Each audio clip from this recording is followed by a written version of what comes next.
All right, guys, thanks so much for listening to another episode of the CX Chronicles Podcast. Super excited. James Dodkins is here to join us today. James, why don't you say hello to the CX Nation, my friend? Hello, CX Nation. How are you? You can't say anything. So, no, we're pumped to have question. You. Literally, my first sentence, I say something stupid. This is how No. So wait, I have to. Normally I ask the guest to set the stage, James, but today I just want to give the 1 minute call. So about 2 months ago, James did an awesome presentation at Customer Contact Week in Las Vegas. And we did not get a chance to meet because number one, I saw a line of people around the freaking wall talking to you because everyone wants to meet the fabulous James Dodkins. But number two, it's just busy. We were both running around. But you know, I reached out to James immediately after that, and I said, "Dude, awesome presentation. Me and you need to chat." I knew on the spot when you were doing your thing on the stage that day that we just think about customer experience very similarly. We think about customers and employees the same way. So I'm pumped to have you on the show today, my friend. And I'm super pumped for you to share your story. Cheers, man. I'm really, really excited. It was a shame we couldn't catch up, but I'm really excited to be doing this. I literally have a picture. I have a picture in my mind of, I remember you were rolling out of the place, and you and I were like one of the only people in the in one of like the Caesar forums there. And I literally just didn't want to bother you. I knew that you had just finished, and it was like, I know how it is. Everybody I'm listening knows how it is. After you've just done your presentation, you've just done like a big meeting, you've just killed it with a client. You just like need a second to just like, come down for me. So I didn't want to burst that bubble there, James. I appreciate that, man, but you should have come and said hello. So look, why don't you start off, man? Why don't you take a couple of minutes, set the stage, and let the CX Nation know, how'd you get into this space, man? And feel free to kind of tell some of the early story too, like some of the stepping stones that kind of brought you into the space, brought you into this whole niche that we both work in, and just kind of tell us how you got to this place in your career and in your life with doing some of the work that you're doing today. Yeah, sure thing. So as you said, my name's James Dodkins. I'm the customer experience ambassador for Pega Systems. We're a software company, but I'm not going to talk to you about software. Don't worry about that. But the interesting thing is, I've been involved in the discipline of customer experience for about 10 years now. And before that, I had a music career, which turns out is all about customer experience too. So yeah. I was doing customer experience long before I ever really even knew it existed. So I played guitar in a heavy metal band. I toured the world, released albums, was in all the rock and metal magazines, on TV. So I used to be an actual real life, legitimate award-winning rock star, but now I'm not. Hey man, first of all, it's, as you just said, it set the stage and it laid the foundation, right, for all of these awesome things that you're doing today. But it's funny, I told James, guys, during our introduction chats, you know, I also came up playing in bands, playing guitar, playing drums, played in a bunch of different bands growing up. You just nailed it, brother. Playing like music, being in a band, playing music, creating music, writing songs, dealing with the marriage of being with your bandmates. That is one of the best ways that you can build a foundation for thinking about how you take care of customers, thinking about how you take care of employees, thinking about building a business, man. A band is a business. It's a product. It's a set of services inside of a group. So you're right, man. It's such an incredible way to really kind of just understand this space and think about how you can kind of be creative inside of business at the exact same time. Yeah, exactly. And that's the interesting thing. It's like everybody watching this is going to love customer service, love customer experience. And every single person is going to have their own unique story of how they got their love of customer experience. But for me, I got my love of customer experience from being in a touring band, because what I've come to realize is that putting on an amazing show for your fans night after night is exactly the same as delivering amazing experiences to your customers day after day. And once I made that connection, never looked back. Yeah, man, it's true. It's like the consistency piece there, James, just like, you know, doing, an excellent thing for your customer time and time again. That's one part of it. But then the other part, and the parallel between just bands and music and business, it's the brand piece, right? Like an awesome band, they've got, not only do they have their brand, but they have their brand of sound, right? And you do some awesome work inside of some of your presentations, kind of sharing even how other musicians and other creatives, they can even borrow part of that brands and bring it over into their own little thing and then make their own wild world of it. And by the way, I hate to say, guys, but the best companies on planet Earth that are killing it with their CX, they do the same damn thing, right, James? They're constantly taking little parts and little pieces of what Apple's doing or what Google's doing or what Uber's doing or what all these big huge companies are doing, and they kind of make it their own, right? They make it their own little thing. So it's definitely an interesting path into this space. Yeah, definitely.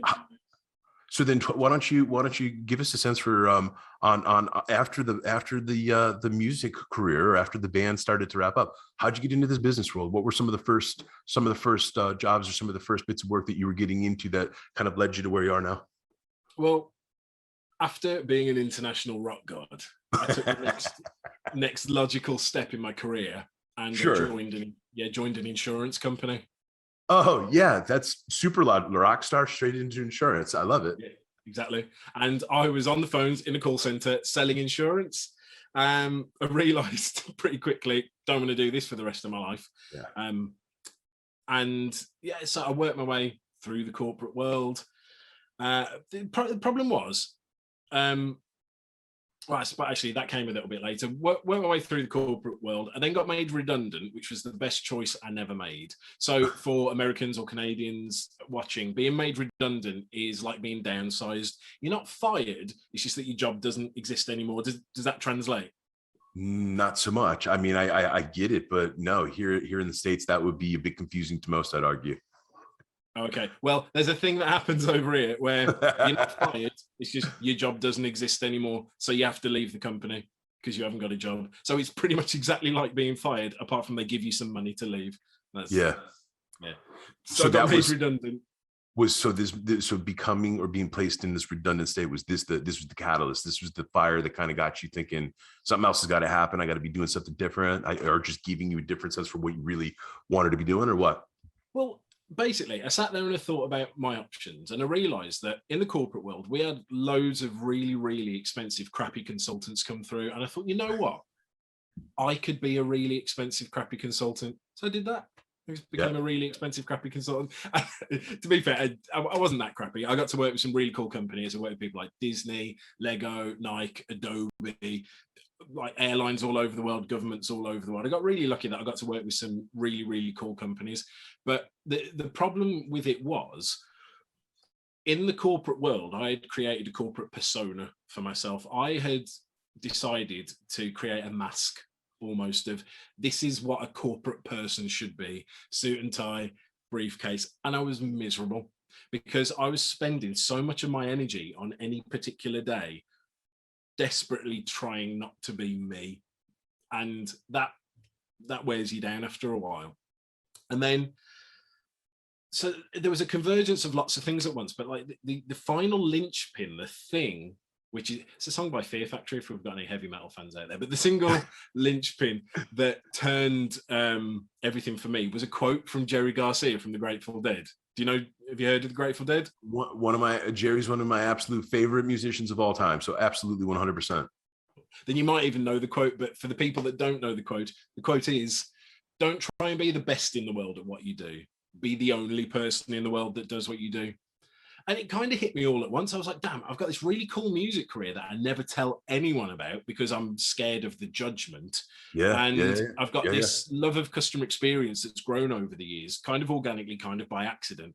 Looking back, I understand that it makes a lot of sense now, but at the time I was like, why customer experience? It just happens to be the thing. But I was like, why can I not put these together and try and teach people about customer experience through the lens of music in a bit more of a fun and engaging way? And the rest is history. I love it. First of all, I mean, I love the Jerry quote. I love most Jerry quotes, but you're right, James. There's something about, for our listeners, like there's something that comes along with being yourself, being authentic, doing your thing, doing the things that you actually enjoy to do, or the things that you know that you're excellent at, or the things that just inspire you and you can tell kind of flare up your passion points. That just breeds confidence. And then the confidence part starts to breed success, right? People want to work with other folks that they can feel the passion, they can feel the experience. They know that they know what they're talking about. They're like completely entangled in the world. So like whether it's ridiculous or not, they just know so many different facets about this stuff that there's no way that they can't help you, or there's no way that they can't bring some additional type of leverage to whatever it is you're trying to do. I think the last piece is just like connecting, again, all of that stuff's required being on the stage, James. You and I both know that. Like for people that are non-musicians, just because you're excellent at the guitar, just because you're excellent at the drums, or just because you got a beautiful voice that everybody wants to listen to, that doesn't mean that you're not scared shitless when you get up on the stage. Even after you've done it, sometimes 1,000 times, you can come into different venues, different stages, different sound setups, different audiences in front of you, and all of a sudden, like, it gets those nerves tingling, right? Which is probably the fun. It's probably the fun of what draws people back. But it's the same thing in business, man. This is what I've learned as I've gotten deeper into my career and as I've gotten further away from also being a musician. But like, it's the same type of thing in business, right? Like a brand new client or a brand new team that you get to present to and work with. And whether you're a shitty consultant or whether you're an excellent consultant, being able to bring your thing, right? Bring your playbook or bring your passion or bring your own wisdom to that team. That stuff's fun, man. So I love that you're kind of laying out some of the different ways that people could be thinking about, or number one, how you came into the space. But these are lessons, man. These are things that other people should be listening to, and they should be creating their own iterations of them and bringing them right back to their team and right back to their executive leadership teams and right back to their future careers, right? Yeah, definitely. And it's I feel silly now not telling anyone, because I was almost embarrassed by the music. And there was one time I did tell a lady that, oh, okay, yeah, I used to do music, I used to play in a band. And she was like, what type of music? And I said, well, it was heavy metal. And she was like, oh, I don't really know very many bands that are like that. She said, what kind of bands would I have heard of that are heavy metal? And because we are in Birmingham in England, I said Black Sabbath. She said, hang on a second, you're telling me that you used to make money from being a devil worshipper? And I said, no, you've got it all wrong. Not so much. I didn't make any money. I thought that was hilarious. Yeah. She didn't appreciate that, or what? No, she didn't think that was very funny at all. I was chuckling about that all day, but then after that I was like, you know what, I'm not going to tell anyone else. Yeah, right. No. This. I'm just going to keep it quiet. Yeah, that's awesome. Yeah, but as you and I were chatting about the other day, like, I think it is a differentiator. And you know, again, for up and coming future customer focused business leaders, own your differentiators. You know, as James is calling out, it's such a good point, which is like, if there's these little different facets of your life or these little different facets of your background and just kind of who you are and where you came from, leverage that shit, own it. Like, it's a great way to kind of really stand out. And then more importantly, the authentic piece. I think more and more, man, in today's modern world, especially after what everybody has kind of just gone through over these last few years, it's nice to be around real people. It's nice to be around folks that are, you know, they've got some of that, not just the charisma, but like they've got the authenticity piece. I think that's huge. But so James, I'd love to kind of pick your brain around, you're getting deeper into the story, but you've worked with a bunch of different teams, man. And I'd love to kind of dive into the first 6 pillar teams. You just mentioned some incredible brands that you were able to do work with. I'd love to hear you kind of just talk for a couple minutes about some of the different things that you've really kind of picked up along your journey, working at these different businesses, working with different teams, working with different executives too, man, and different contributors, day-to-day folks. I'd love to just kind of hear how you kind of think about that first pillar of team and some major things that you want our listeners to be thinking about as they're building and scaling their own teams or leading their own teams. Yeah, there's when it comes to teams, what I've seen with companies that tend to do well is they actually don't put their customers first, they put their employees first. And it turned me into a firm believer that if you want to put your customers first, you need to put your employees first. And it's almost like an unwritten agreement that leadership will put the employees first, and in return, they will put the customers first, and then the customers will look after the money. So they'll deal with that. And I think I'm trying to remember exactly, because I did codify this before. I think there's about 7 areas that they seem to excel in, like where good teams excel. And it spells VACWIRE, which isn't a real word, but that's how I remember it. Okay. So V is for vision and mission. So the teams that seem to outperform and excel have a clear vision and a mission. And I think for a lot of people, they get vision and mission confused. So this is the way to think about it. Vision is selfish. That's what you want for the company. Mission is selfless. That's what you want for the world. Okay. So vision is, we want to become the whatever company in the world, the first choice for this, the number one, that, a $7 billion business. That's vision is about us. Yeah, right. Mission is what you want for the world, for customers, for people, for the planet, whatever. And you got to realize that if you focus on the mission, you'll deliver the vision. So there you go. That's vision. That's the first thing. High performing teams have always got that thing to feel a part of, that no matter what their skills and core competencies are, they're all working together to deliver that thing. The A in that choir is alignment. So it's looking at the stuff they're doing on a daily basis, their processes, their experiences, their products, their services. Are they actually aligned towards delivering that vision and mission? Because if they aren't, you've got some like weird confliction going on there where you're like, hang on a second, you're telling me I want to do this thing, but everything I'm doing is geared up to achieve something else. So you have to have that alignment. The C is about capabilities, and this is around training people to do what is expected of them. You're saying, I expect you to do this thing, but then not to give them the training to be able to actually do that, or the tools to be able to do that. It's very unfair. And of course, that's not a brilliant position to be in. Where are we? See, W is workplace, and this is the work environment. And of course, that has changed very drastically over the past couple of years. Big time. You can guess why. We won't get into the COVID conversation because everyone. But it's making sure the work environment that they are in is conducive to the work you want them to do and the well-being you want them to have. So that's their work environment. I is incentives. So again, it's not all about money for a lot of people, but for a lot of people, sometimes it is about money. It's making sure that they are being rewarded for doing the things that align towards achieving that vision and mission. There's no point saying, we want you to do this stuff for the customer, but then paying them for something else. I mean, or targeting them for something else.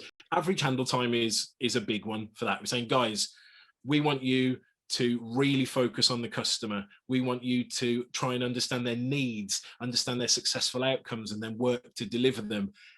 But you've also got to get your average handle time down. It's not aligned. So it's making sure you're incentivizing the behaviors that you want and not something or other else. R is resources, making sure they've got the stuff to be able to do things. So it's like, for example, Zappos has got a department. I forget what it's called, but if I've had a phone call with someone and I want to send them a bunch of flowers, I've just got to phone this department and be like, hey, I want to do this thing. Can you go and do it? So it's having the budget to be able to be customer centric, because unfortunately, I mean, there are cases that you can be customer centric without money. There's lots of cases, but it's a lot easier if you do have money. 100%. E, for me, is the single most important part of all of this. It is empowerment.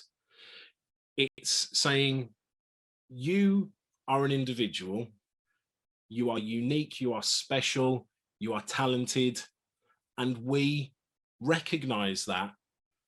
And we want you to use your skills and talents to help the customers in the best way that you can. And we've got your back for doing it. It's saying to people that we trust you and we believe in you. You can make decisions. You are as much part of this business as anyone else in the business.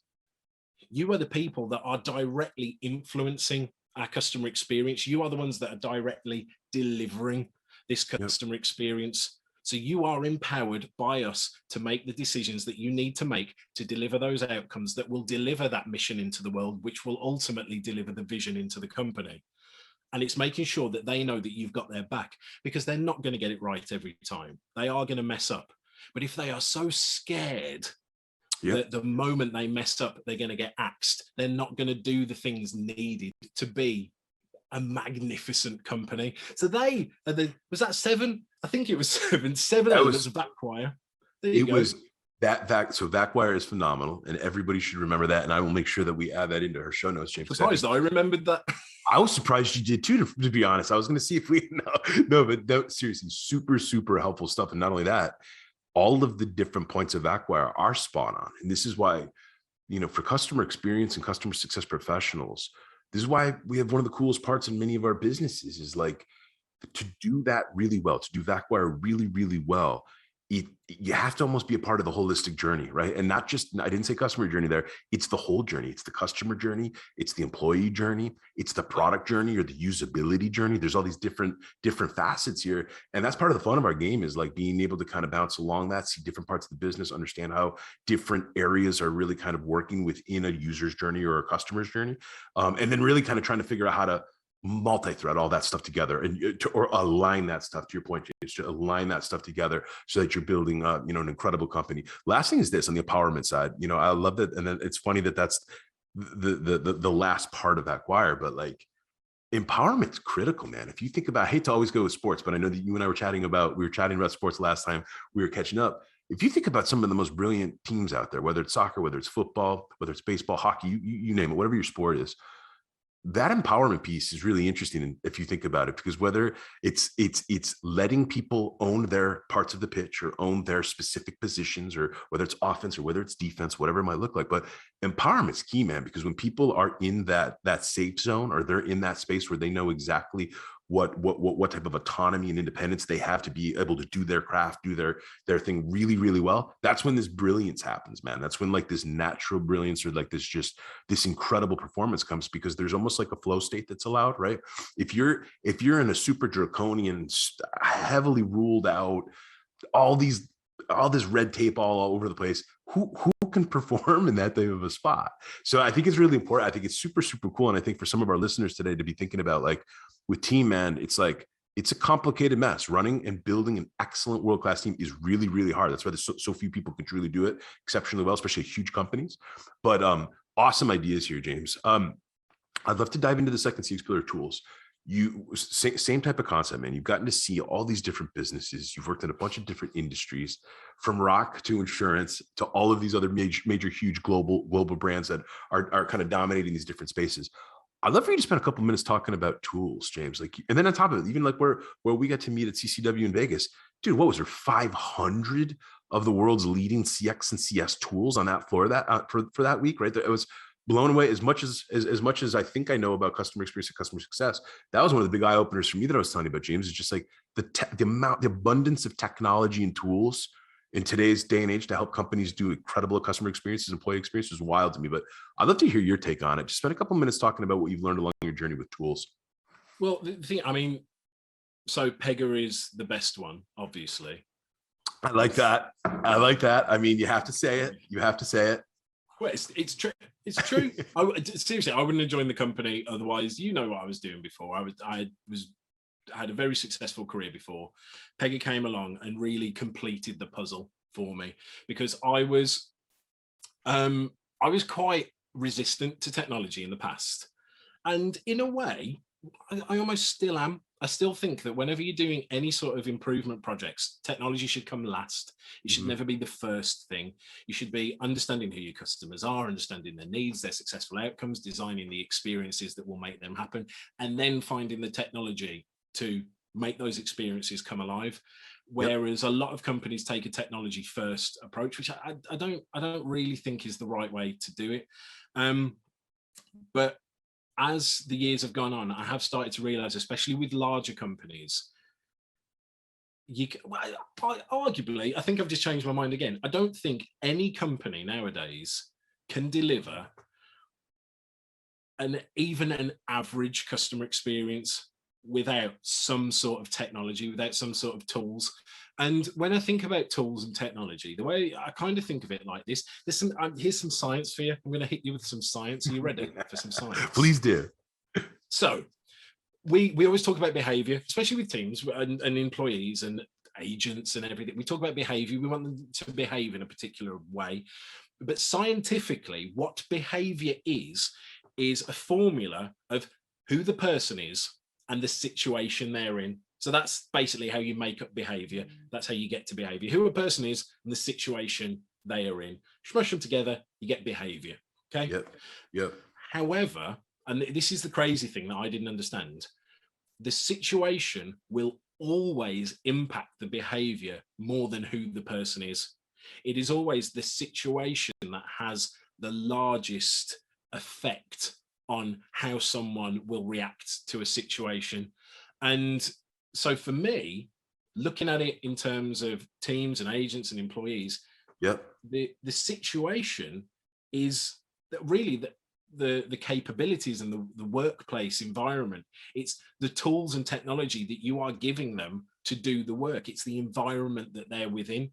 And for me, that was a bit of a light bulb moment for me, because I was like, you know what, it is like being on stage, and you could have the best guitarist in the world, but if the guitar doesn't work, or it's the wrong type of guitar, or it's even tuned to the wrong tuning that they're not expecting, that's not right for the song they're being expected to play, it's going to sound like crap. Yeah. So for me, the tools and technology in a business sense is exactly the same as the equipment, the musical instruments and the amplification that artists use on stage. And you have to get it right. You must get it right. There is no two ways about it. And it was an eye-opener for me to be like, you know what? I've been so resistant to technology over all these years, but I was wrong. Technology is fundamental to delivering these amazing experiences, especially now. I still think it's the last thing that comes in. It should never be the first thing. We should never sit down and go, hey, what technology is available and how do we cram it into people's lives? Yeah. It should never be that way. But really, technology is the big enabler of these grand things that we want to do for our customers. I love it, man. Dude, I really love the analogy of the tuning, or of the fine tuning, the way that a musician and the way that a band thinks about, or even any performer, frankly, what you made me just think about there, any performer, right? Anyone that's got to go out on the stage, go out on the pitch, go out in the field, go out on the ice and perform.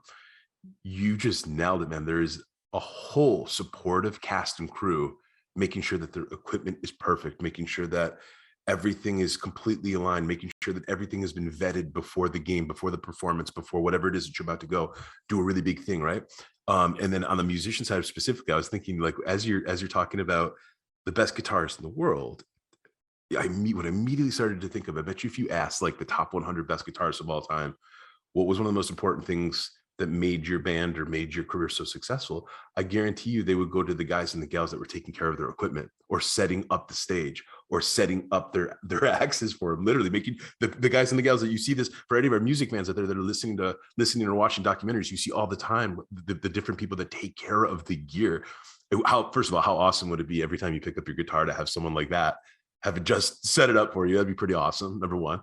But flipping back to the CX and the CS side, James, you just brought up this is why CX and CS operations, or some of the guys and the gals that are doing incredible things, maybe they don't talk to the customers. Maybe they're not doing the customer phone calls, banging out tickets. Maybe they're not the people that are on the front line supporting whatever it is that you're trying to do with your customer, but they're behind the scenes. They're fine tuning your CRM. They're making sure that your ticketing solutions are actually dialed and they're working properly. And there's tags, there's macros, there's sequences, there's automated facets that an agent can just pull off the shelf and just whip out there to become better at their game. That's what you're making me think about, man. It's like this incredible parallel around the complementary skills and the different areas of ownership, that if you really truly want to build phenomenal world-class customer experience, customer success, James just gave you an incredible analogy for how you need to be thinking about the supportive staff, or the supporting partners who can actually make sure that the tools that you're using are ready for battle. I think the last thing I'm going to say is this: with a lot of the work that we do with our clients at CX Chronicles, James, we are constantly running into these situations where these incredible companies are using incredible tools, but maybe they're not fully utilized. Maybe there is none of that supportive staff to do some of the tinkering, the iterating, building out reports, building out visibility so that you can see some of the gains of the usage of the tool and make it more tangible, make it more actionable insights. So like tons of ideas for our listeners to think about right there in terms of, depending on what stage of the business or what stage of evolution your CX or your CS or your support side team is kind of in, really, really great ideas to kind of take forward and bring back to your team and think about. So let's jump into the third CX pillar of process. And this is awesome, James. Super helpful insights here, my friend. I'd love to, same type of question. Process, we talked about team, we talked about tools. Process is usually something that a lot of our guests talk about, is like almost like your conduit or your glue, like the living playbooks or the standard operating procedures. And not to be draconian, but like, just humans typically like to have some form of direction, or they like to have some form of content or information that they can go to when they do run into a hurdle or when they run into a potential challenge, or maybe they can't get their manager or their director every single solitary time there's a problem, and no manager or director is going to want that anyway. So I'd love to hear you kind of talk about what you've seen some of the best companies that you've been able to work with.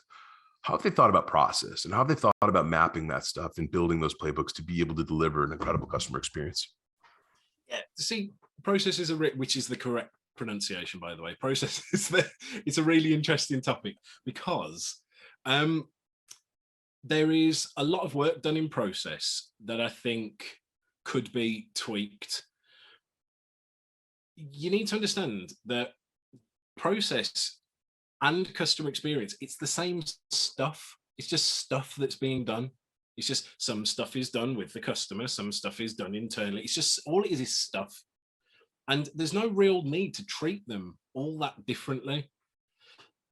What you need to do is make sure that your processes are aligned towards delivering those successful outcomes that you want to deliver for your customers. And when it comes to mapping it, like mapping processes with experiences, with customer journeys, is a really smart thing to do, because you've got to realize no processes would exist if it wasn't for a customer interaction at some point. Like, no matter what the process is, you will be able to trace it back to some sort of customer interaction. Everything is dependent on the customer at the end of the day, because if you had no customer interactions, if you had no customers buying anything or calling in or doing anything, nothing would happen internally, nothing would exist. So we need to open our eyes to that. And it's like almost the customer experience and process community need to come together and work together to look at things that way. The other point you made as well about like specifically like agents needing guidance. I mean, I didn't want to get into a Pega thing, but that's something that Pega are particularly good at, being able to look at journeys and guiding agents on the journey and showing them, okay, this is the next step. This is the thing you should do next. Here's a really cool knowledge article that you could tell them. Because when it comes, what we've found is that agents' minds are full all the time. If they're using different screens, different apps, having to flip between 15 different tabs to be able to do copy and paste in between things. And it takes so much time and energy to just get stuff done, to do stuff, that they're not actually focusing on the customer. So the idea is rather than having their minds full, you make them, wait for it, mindful. That's, I mean, I don't want to say. I like it. But it's close. But it is true. You want your customers to, your agents to focus on your customers when they're in a call with them or in any other interaction with them.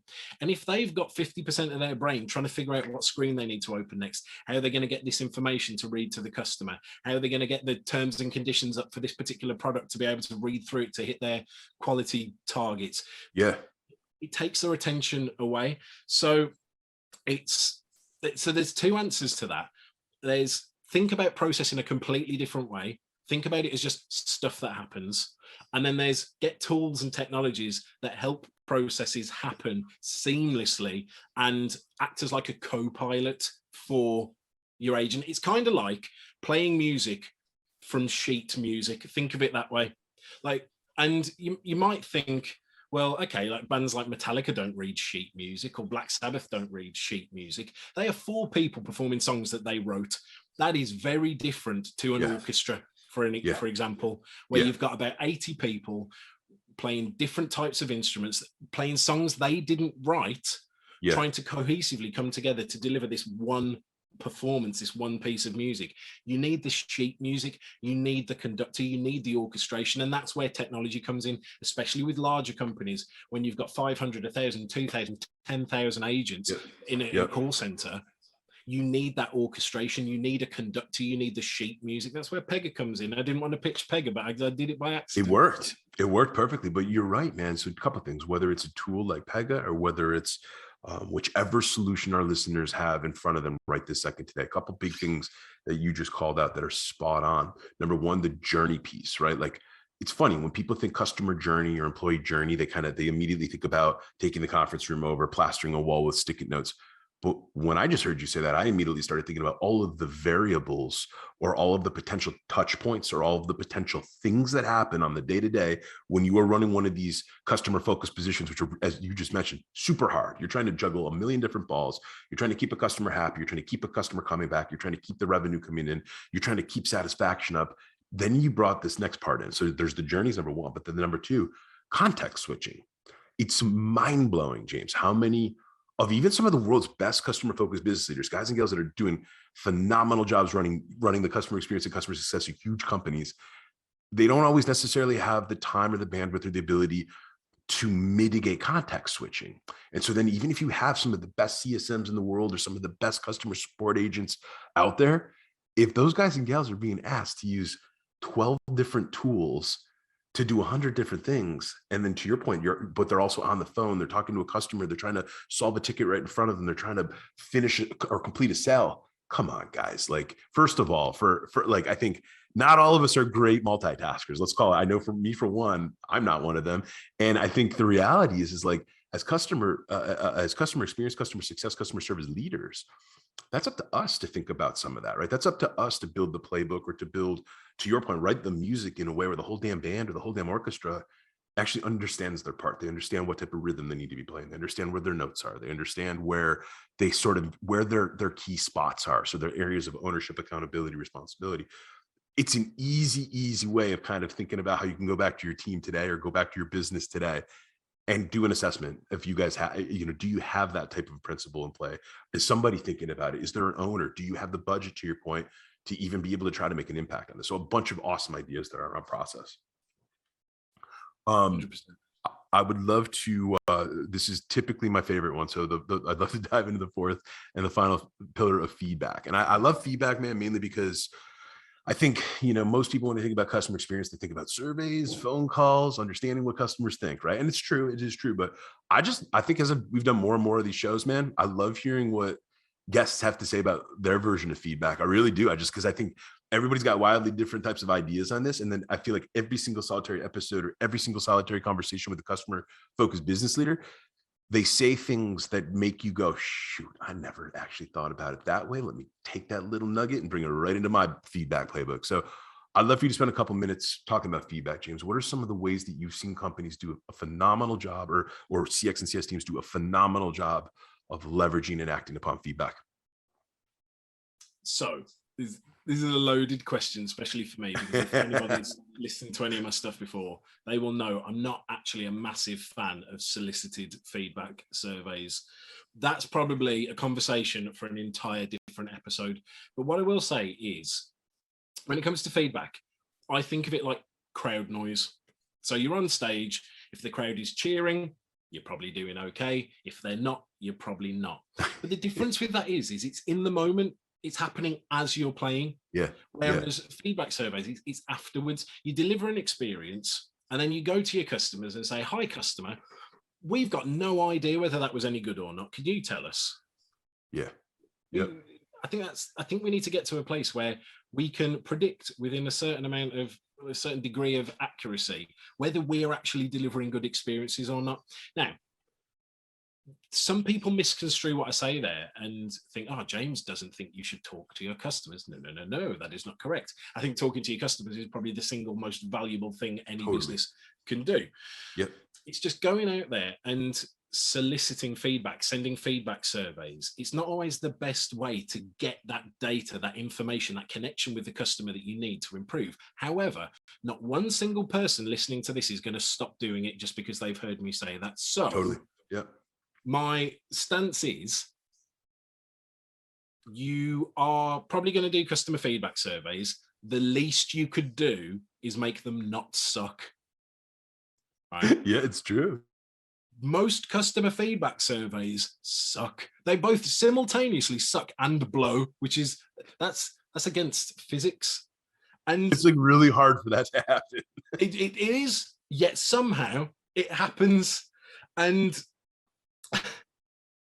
I'm never going to say make them good because I still just don't think they can be good. But it's just they're boring, they're irrelevant, they're stupid questions a lot of the time.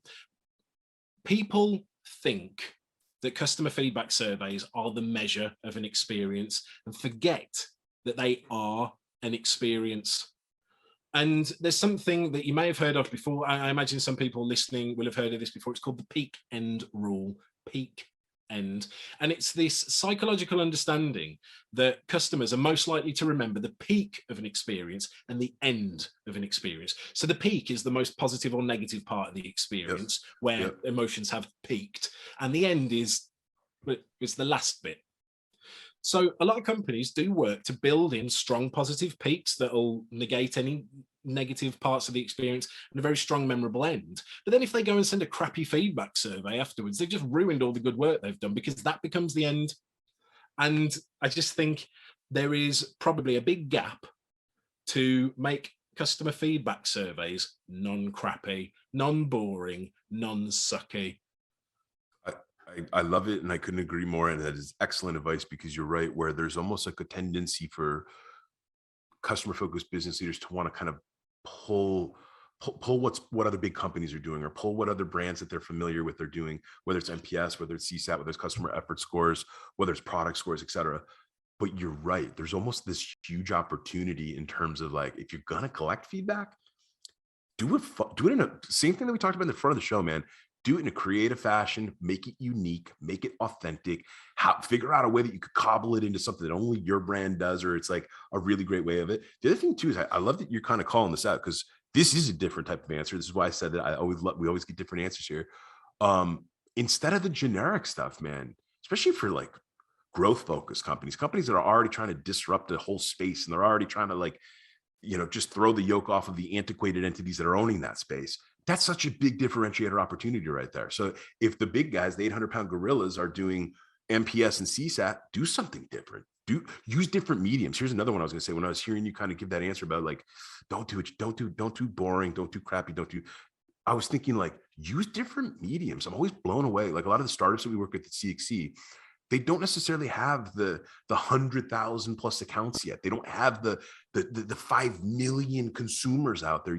They've built these super cool companies that are making great money with a couple hundred to a couple thousand customers. Like, do some fun stuff. You can do things with the telephone. You can do things with video and phones. You can actually start to think about doing, like, creative ways of, I know everyone's exhausted with polling, but there's creative ways of doing surveys and polls where maybe then you show back the entire damn sample what the insights were. Like, make it creative, make it something that's interesting to the users. And I think awesome advice here, man, because I think even with some of the work that we're doing, I'm going to take that as a to-do on myself, because I think that although the world just has so much customer feedback software, it can kind of almost be just mind-numbing at times. They're, oh, cool, another survey software, sweet. Like, we don't have 1,000 of them that are already out there that we can use.